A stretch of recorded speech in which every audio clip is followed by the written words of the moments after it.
আসসালামু আলাইকুম everyone, good morning আর good evening. কারণ হচ্ছে বিভিন্ন দেশ থেকে বিভিন্ন মানুষ হয়তো আমাদের প্রোগ্রামটি আজকে দেখছেন। So welcome to the first webinar on Bangabandhu Sheikh Mujibur Rahman 2020. So the title is Greatest Bengali of All Time, Bangabandhu Sheikh Mujibur Rahman, and it's been organized by Bangladesh History Olympiad National Committee with an initiative of Mukto Ashar. So here in this program, in this national webinar, we have 21 renowned professors, writers, human rights activists, and researchers from 8 different countries. There are Bangladesh, Canada, India, Nepal, Pakistan, Peru, United States of America, and United Kingdom. And they will be presenting and delivering their own articles on Bangabandhu Sheikh Mujibur Rahman. So in this program, there are the co-organizers are Shopno 71 Prakashan, London 1971, Sinu, Balukat, Dhaka University Research Society. So in this second day session, we have the renowned speaker will be presenting his research article today. On the title is Agartala Conspiracy Case and Bangabandhu.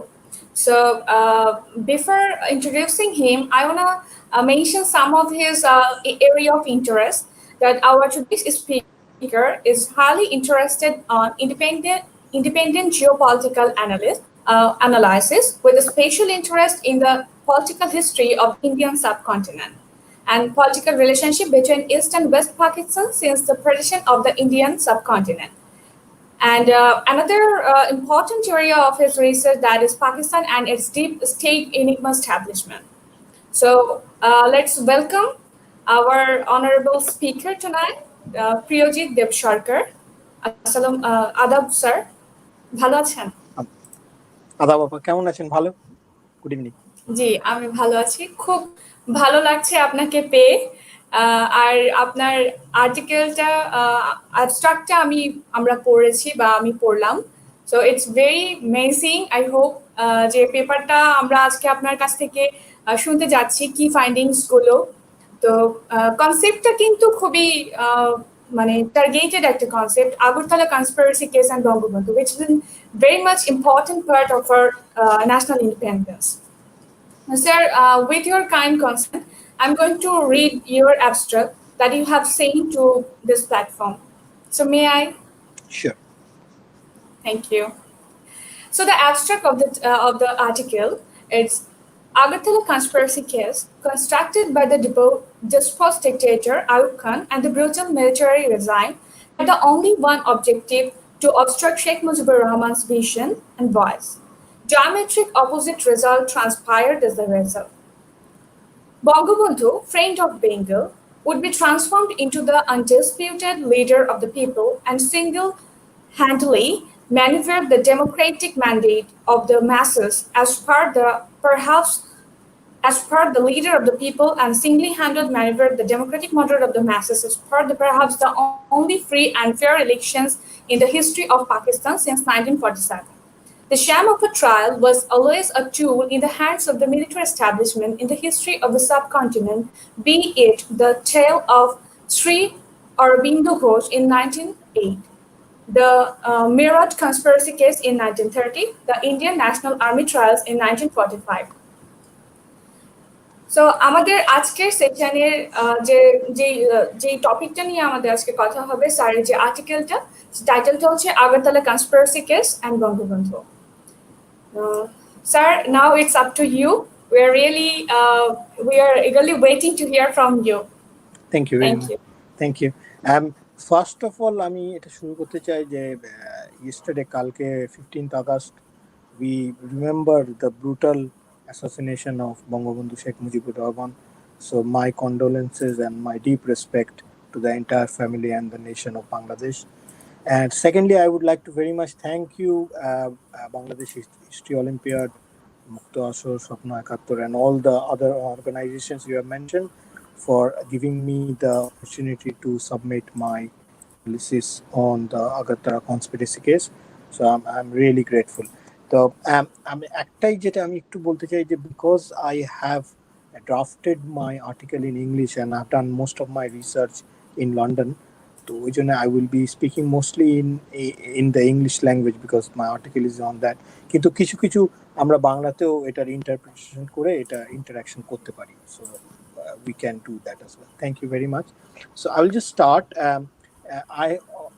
আমি আমার সাবমিশনটা তিনটে ভাগে ভাগ করেছি.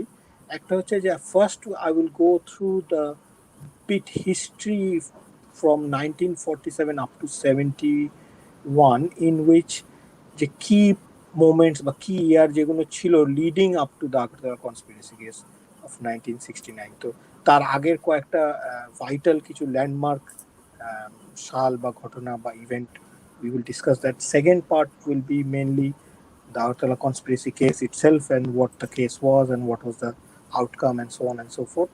And last third, as you have rightly said, there will be some brief references in the history of the Indian subcontinent from 1900s onwards. Just a few landmark cases of these kinds of conspiracy theories and trials, which have been constantly used by the establishment, to undermine the political and the democratic forces. So I have structured my article in these three sections. So I will start with the first section, which is the history part between 1947 and 71. So the first bit is the objective resolution and the politics of language, যেটা আমরা বলি ভাষা আন্দোলন. I'll just start.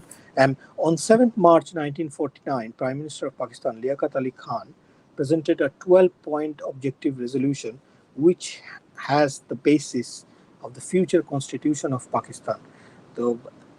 So this was the first step, after the creation of the Islamic Republic of Pakistan based on the two-nation theory in 1947 that the Indian subcontinent was divided. And the resolution was passed on 12th March 1949 in the Constituent Assembly of Pakistan.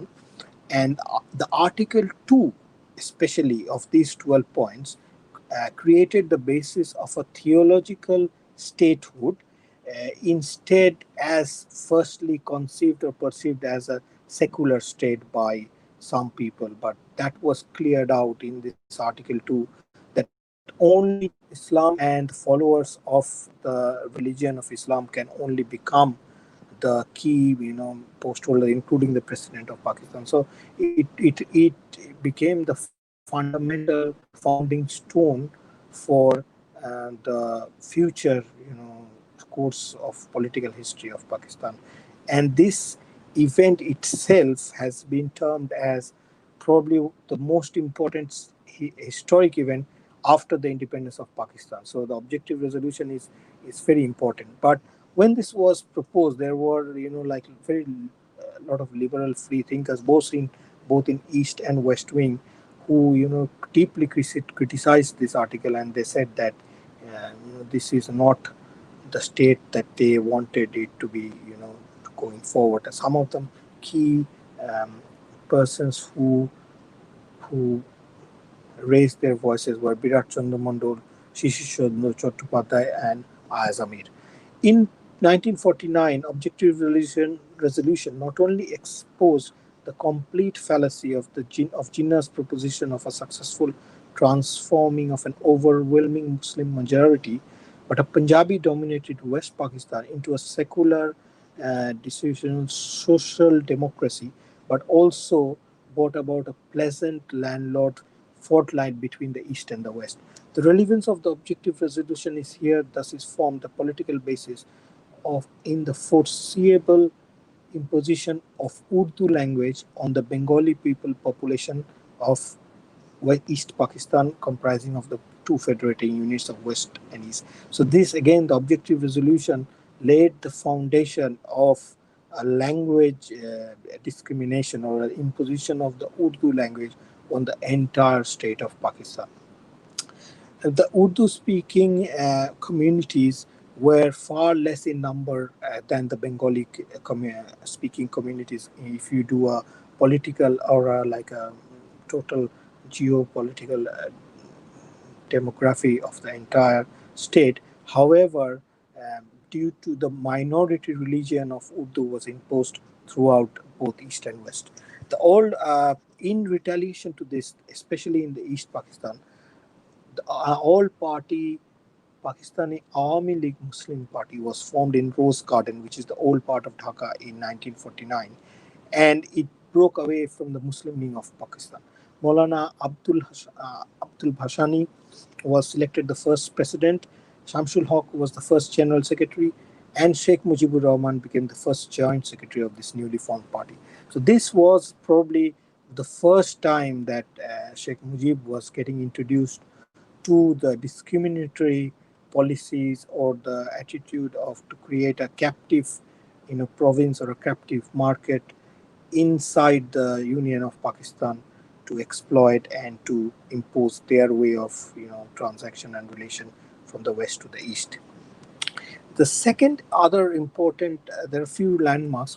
The second landmark would be the 1954 election. So this is preceded by the language movement.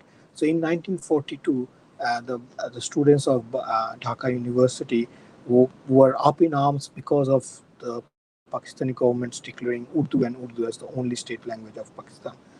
The majority of the Pakistani citizens, as of 1952, 54% of the citizens were Bengali speaking, and the rest were divided between other dialects like Baluch, Pashto, then you have Sindhi, and then obviously Urdu.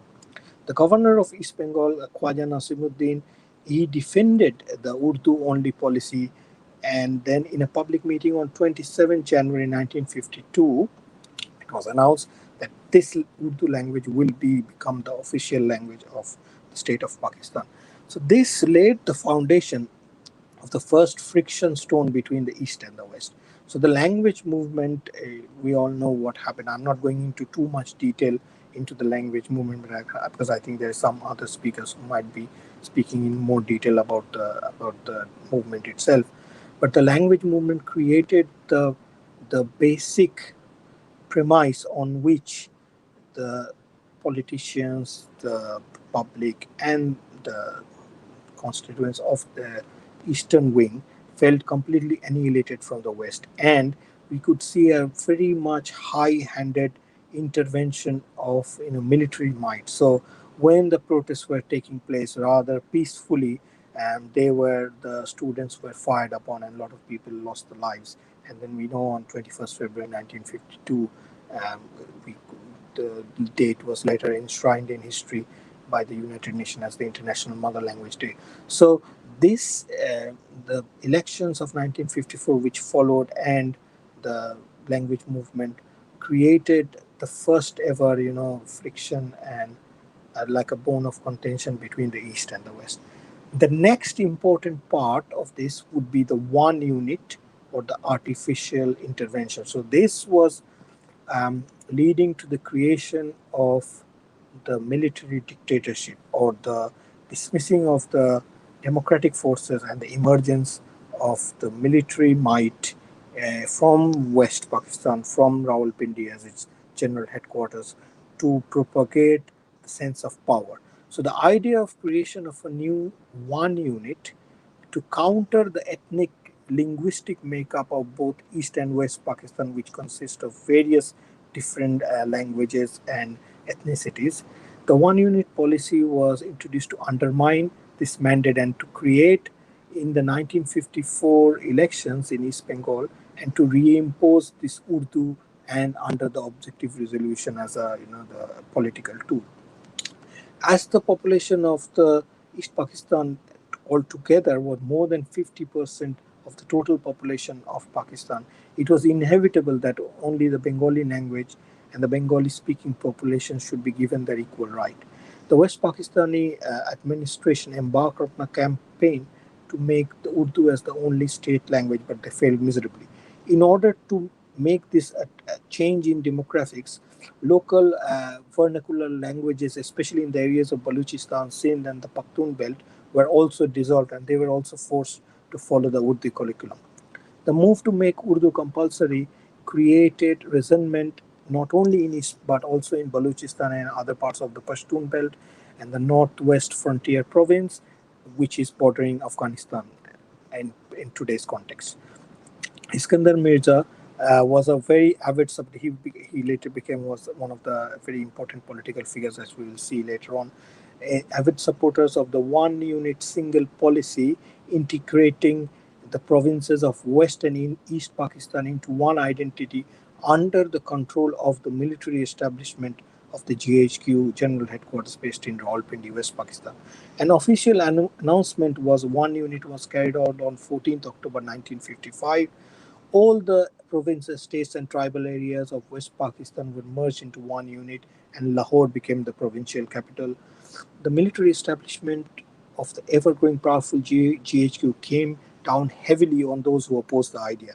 And on the forefront was the Army League under the leadership of Sheikh Mujibur Rahman, who fiercely, fought this idea of one unit, because he could foresee that he had the vision to see that the democratic, the freedom, or one of the fundamental rights that they used as a political methods, were being curtailed by this one unit creation, and to have the military supremacy over the other democratic forces. Then we come to the presidential election, which was held in 1965. This is very important because this is the first time, probably, this is not the general election, but just the presidential election, in which there were two main contenders. One was the combined opposition parties, COP, in which Fatima Jinnah, the sister of Muhammad Ali Jinnah, the father of Pakistan, who is also referred to as the mother of Pakistan, she was the main candidate in the COP. And then the military junta leader, Field Marshal Ayub Khan, was on the other side.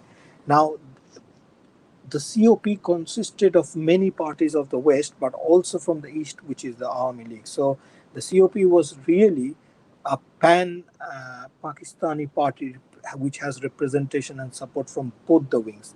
So we would have seen a change of course of history had Fatima Binna won the 1965 elections rather than Ayub Khan coming to power. And then we can see the real military dictatorship and the brutal suppression of the all the communities, especially in East and also in Balochistan. They embarked upon a serious crackdown, and we could see the results going forward. Ayub Khan emerged victorious, just winning 65% of the vote. But this was all a shambled election, and it was not even a democratic first past post election. It was based on the American presidential model. And then later, when it was highly criticized, they said that we would like to migrate to a more Western model than like the traditional British way of democracy, which is functioning inside the state of Pakistan. So after this election of the presidential candidate, Sheikh Mujib came up. This is probably the last big event prior to the Agartala conspiracy case, which is the 6-point agenda, or as we know in Bengali, the Chhoy Dafa Dabi. The 6-point agenda of Sheikh Mujibur Rahman had its legacy. Earlier, there was a 21-point United Front agenda, but this was more concise, and the demand was very specific, and that created the major problems between Sheikh Mujib and the military elite and the political elite of West Pakistan. So the 6 points briefly are as follows. Point number 1 is the constitution should provide federation of Pakistan in its true sense based on the Lahore resolution, and the paramilitary form of government with supremacy of a legendary directly elected on the basis of universal adult franchise. The second point is the federal government should deal with only two subjects, which is defense and foreign affairs. All the other residual subjects should be dealt with by the individual federating states. The point number 3, the two separate but freely convertible currencies between the two wings should be introduced.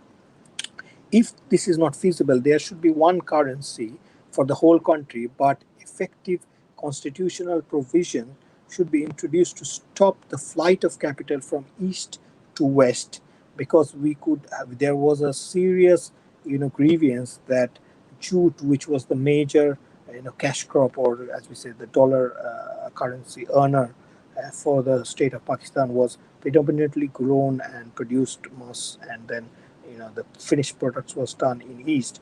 But the revenues which he got were all invested in Ayub Khan's great decade of the West, in constructing of the new cities of Islam and so on and so forth in West Pakistan. So the East did not get its fair share of the exports which they produced. Point number 4 was no power of taxation and revenue collection should be vested in the political federating units, and the federal center would not have such power. It's only the local units who will deal with this. Point number 5, there should be 2 separate accounts of foreign exchange earnings of the 2 wings. Foreign exchange requirement of the federal government should be based on these 2 wings separately. So whatever is earned by East should be spent on East, whatever is earned by West should be spent on West. Lastly, East Pakistan should have a separate military or an auxiliary paramilitary force. The 6-point assumed a charter of a referendum of autonomy in the East and struck at the very ruling hearts of the West Pakistani military, economic, and political elite, because more than half of the exports of Pakistan came from the East. The 6-point agenda left both Mr. Bhutto and the military establishment fuming. They were aware that the demand were more of an autonomy of the Eastern Wing and would eventually result in a transfer of power which were not willing to consider at that point of time. All the powerful military were paranoid of proposition of a separate arrangement of the East would have catastrophic endurance on the grip of the establishment they had on the entire federation. So এখন আমি আসবো the main conspiracy, যে এই 6 পয়েন্টের পরে what happened was that the state of Pakistan drafted a conspiracy case by the name Agartala conspiracy case to frame Sheikh Mujibur Rahman and his associates in high treason. So the military junta and the federal government pay no heed to the demands of the 6 points and resentments in the East. And in the early parts of 1968, a controversial case by the name Agartala conspiracy case was filed against Sheikh Mujibur Rahman. He was accused of, conspiring with neighboring country India, the sworn enemy of the establishment of Pakistan, to create a state of, instability inside the East and to create unrest and probably secession. So there was a very serious charge that Sheikh Mujibur Rahman was trying to have, high treason against the state of Pakistan, and there was a conspiracy to, break away. There were more than one person who was, implicated in this. There were totally 35 individuals who were named in the trial along with Sheikh Mujib, and they were accused of traveling to Agartala, which is the capital of the northeastern state of Tripura in India, and to meet with Indian Intelligence Bureau official and to hatch a conspiracy plan to destabilize, the operation of Pakistan and the way the state was functioning under the military junta of Ayub Khan. So there were 35 people in total who were, named in this, and some of them, I'll just name a few, were Ahmed Fajrul Rahman, CSP, Commander Mozam Hussain, Steward Mujibur Rahman, former Lieutenant Steward Sultanuddin Ahmed, Nur Muhammad, Flight Steward Mr. Ullah, Corporal Abdul Samad, former Havildar Dahiluddin, Ruhul Kudus, Vice Sergeant Muhammad Faisal Beg, just to name among a few. The charges were based on an arbitrary assumption that Sheikh Mujibur Rahman has attempted to ignite an armed rebellion against the West Pakistani, especially the military establishment, which would result in the succession of East Pakistan, that is the long-term goal. Primarily, Navy Steward Mujibur Rahman and educationalist Muhammad Ali Raza were accused of going to Agartala in India and seeking all forms of Indian support in this ill-conceived plan of an independent Bangladesh. So this is the first time in the history that in 1969 the concept of a separate country was first floated. To this day, Indian authorities fiercely deny any such allegation and any such meeting taking place. The alleged conspiracy was actually uncovered by Lieutenant Colonel Shamsul Alam, who was the officer in charge of the West Pakistani establishment in East Pakistan at that time. As early as 1967, so prior to the Agartala conspiracy case, there were a lot of arrests. So there were 1,500 Bengalis were arrested, and official charges was brought against them by the Home Department, saying that they were willing to, ignite armed resistance against the state of Pakistan. On 18 January, the Home Department implicated Sheikh Mujibur Rahman, and he was arrested on 9th May 1968. Initially, the Home Department wanted to go for court-martial, but because there was a huge number of people who were of civilian ranks that were arrested, the trial had to be switched to a civilian trial. It is also believed that the civilian trial would work better in favor of the Pakistani establishment, keeping in mind that the upcoming general election of 1970 December would have, historic results. All the arresters were, subsequently transferred from the Dhaka Central Jail to a secure area of Dhaka cantonment in order for the trial to continue. The trials began on 19 June 1968 under a special tribunal set up inside the Dhaka cantonment. A charge sheet of 100 paragraphs, which was presented before the trial, along with 227 witnesses and 5 approver statements. The trial was headed by 3 judges. The chair was Justice S.A. Rahman from West Pakistan. The other 2 were from the Eastern Wing, which was Mr. M.R. Khan and Mr. Hakim. The government was represented by Attorney General T.K. Khan and a former Foreign Minister Manzoor Kadir. Thomas William, a British lawyer, he supported the cause of the Bengali people, and he became the attorney of Sheikh Mujibur Rahman. The provers appeared in the witness box to testify that they had, probably provided false evidence, and they had considered, they performed treason against the state. But they were under a lot of pressure to accept such a, confession statement. The general public of Pakistan, especially the Eastern Wing, took a great interest in the development of the case. There was a strong feeling that a great cruel conspiracy was at work to implicate Sheikh Mujibur Rahman as a traitor and a sworn enemy of the military establishment of Pakistan.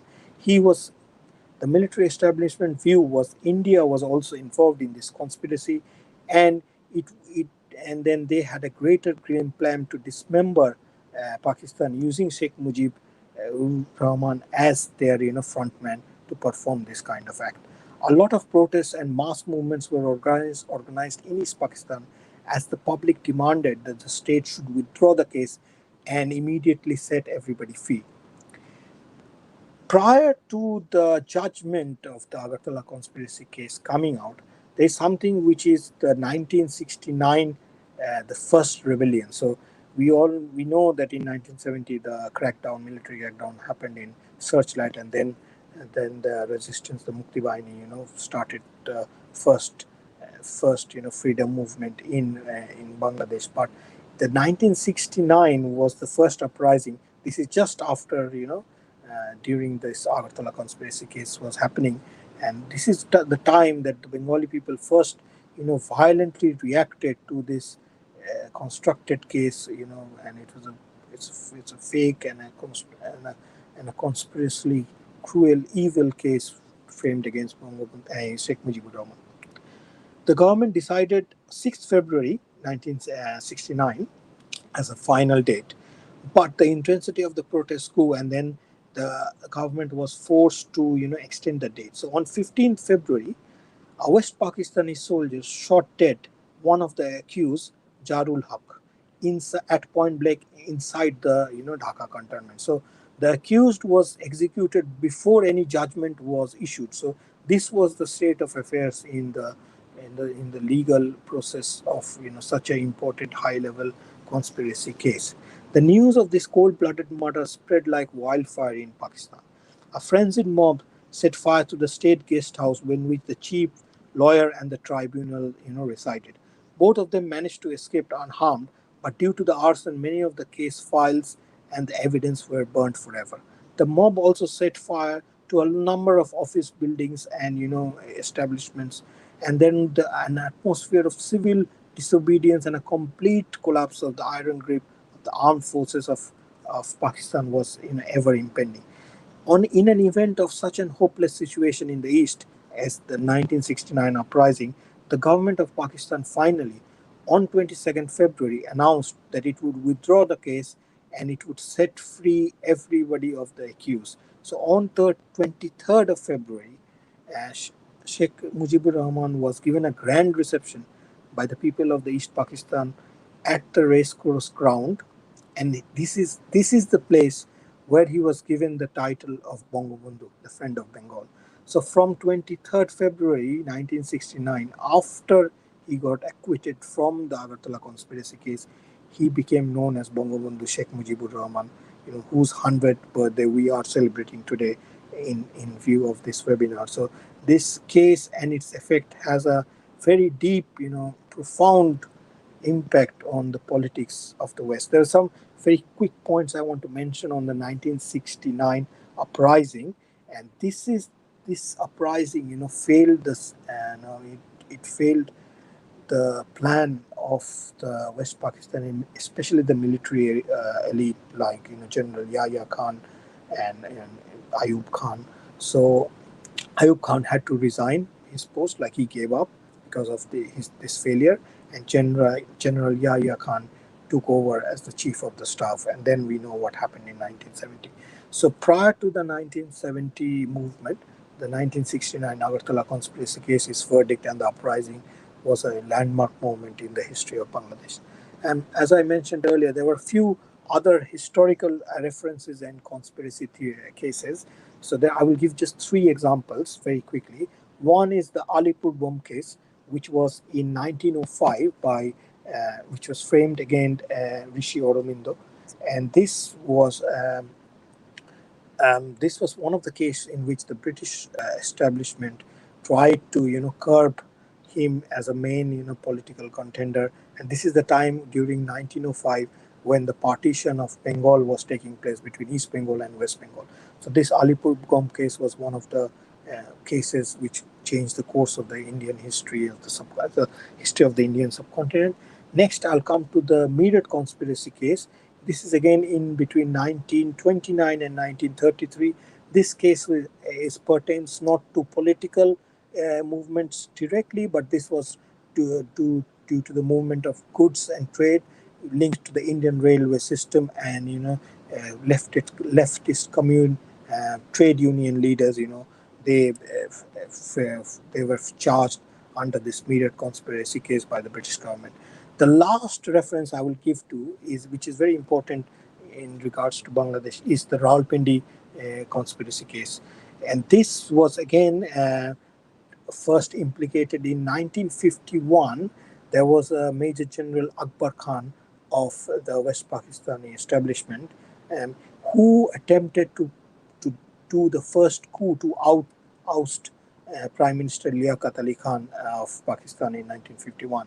So this shows that ever since its insecure inception in 1947, the establishment or the ruling elite of West Pakistan always used these kinds of conspiracy cases and the use of judiciary to make sure that their free flowing access to power was not interrupted. So this General Akbar Khan was later, he could not go ahead with the coup in the Rawalpindi conspiracy case, but he was instrumental in the 1971 Operation Searchlight, and he was appointed the chief to the national security in December, so by Zulfikar Ali Bhutto. So he played a major role in the planning out initially of the Operation Searchlight operations in East Pakistan. So I would like to conclude here. Thank you very much for the opportunity, and I would like to take any questions or any other comments which you may have. Thank you very much once again for giving me the opportunity.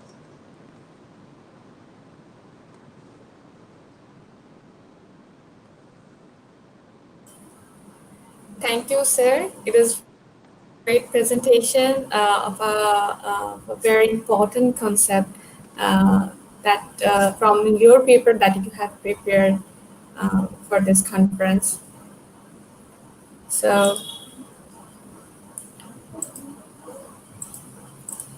তো sir আমরা এই আজকের আলোচনাটা শুনলাম এবং এই বিষয়ে যদি আমাদের যারা দর্শক আছেন যারা শুনছেন তাদের যদি কোনো প্রশ্ন থাকে আমরা তাহলে এখন সেই প্রশ্নগুলো নিব।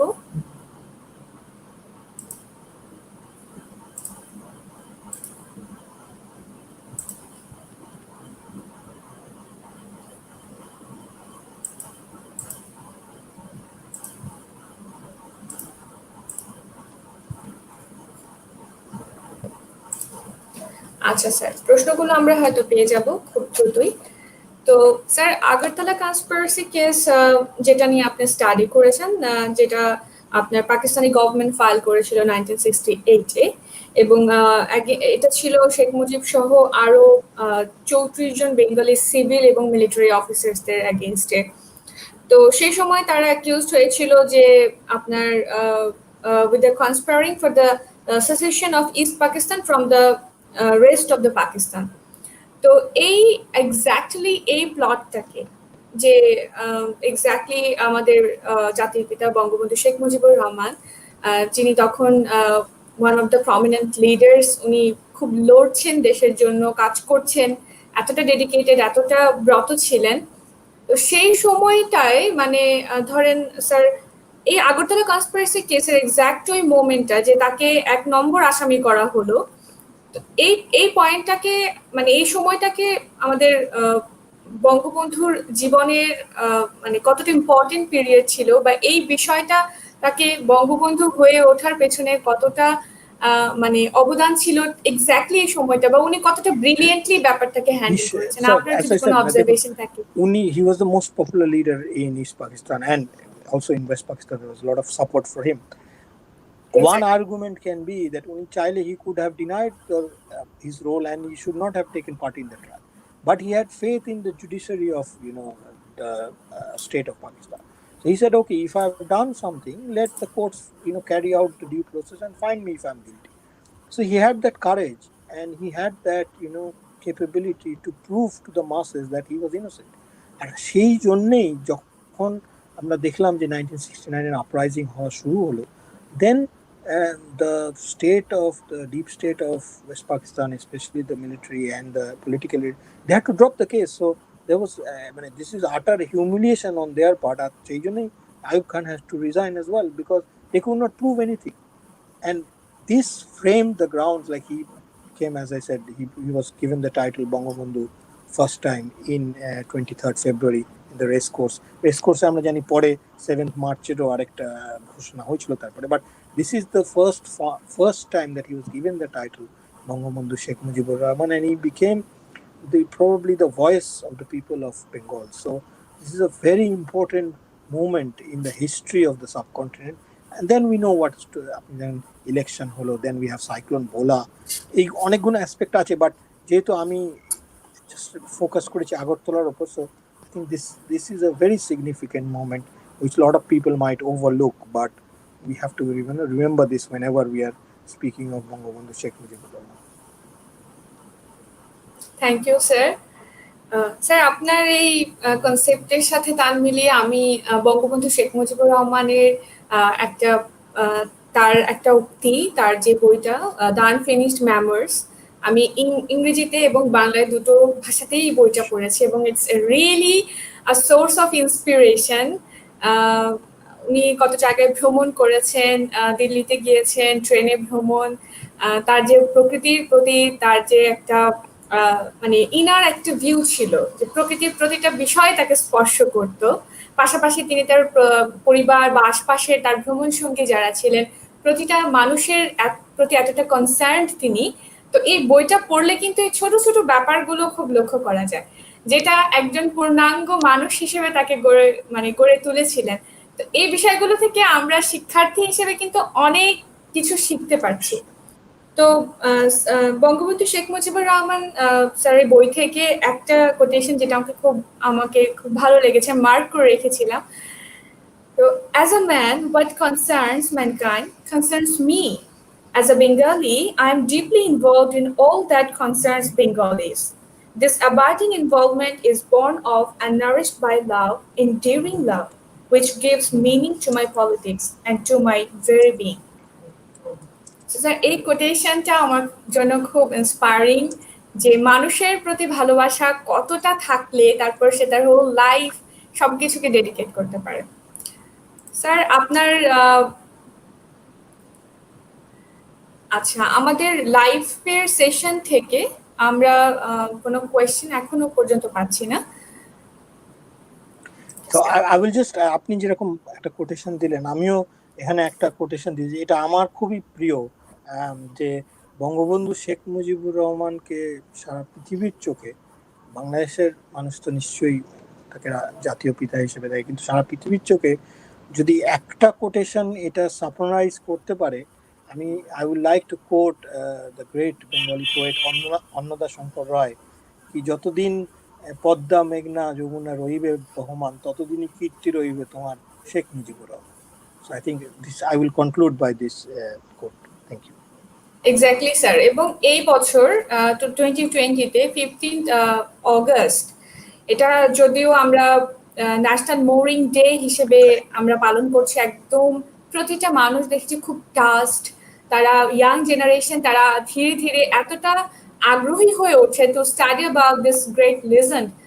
তো আমি যেটা দেখছিলাম যে অনেকেই টার্ম করছিল, অনেকে লিখেছে তার ফেসবুকে যে হে পিতা, তুমি শোক নাও, তুমি শক্তি। তো এই যে তার জীবনী, এমন একটা জীবন যাপন করাতে কিন্তু স্যার এটা অনেক মানুষের জন্য ইন্সপিরেশন হয়ে যায়, যেটা আমরা এখন পাচ্ছি, আরো আমাদের ইয়াঙ্গার জেনারেশন পাবে, আমাদের ফার্স্ট যারা ছিলেন তারা পাবে।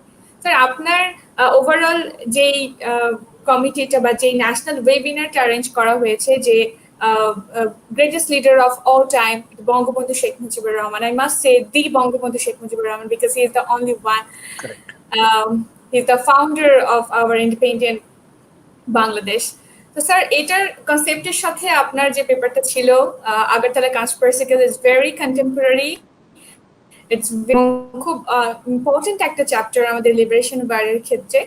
তো স্যার, আপনার পেপারটা শুনলাম, খুব ভালো লেগেছে। I hope that I will be able to read the whole paper, whole findings carefully, and will learn so many things from you, like a renowned researcher.